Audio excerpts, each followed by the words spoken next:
কোনো সন্তান আসে, আল্লাহ পাক রব্বুল আলামিন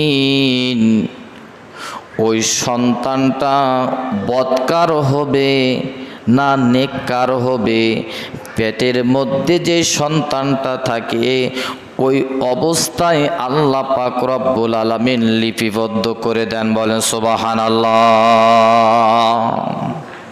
যুবক, আপনি আমার কাছে এসেছেন দোয়া নেওয়ার জন্য।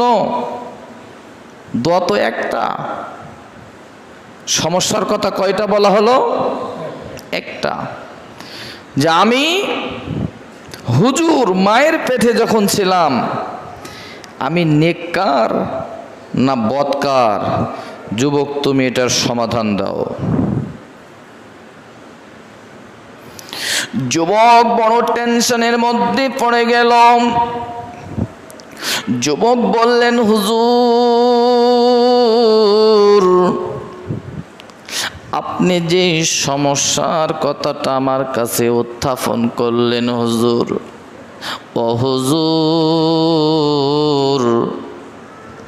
আমি নিজেও বলতে পারবো না আমি নেককার না বদকার। পারবে? জানেন কে? এবার যুবক বললেন, হুজুর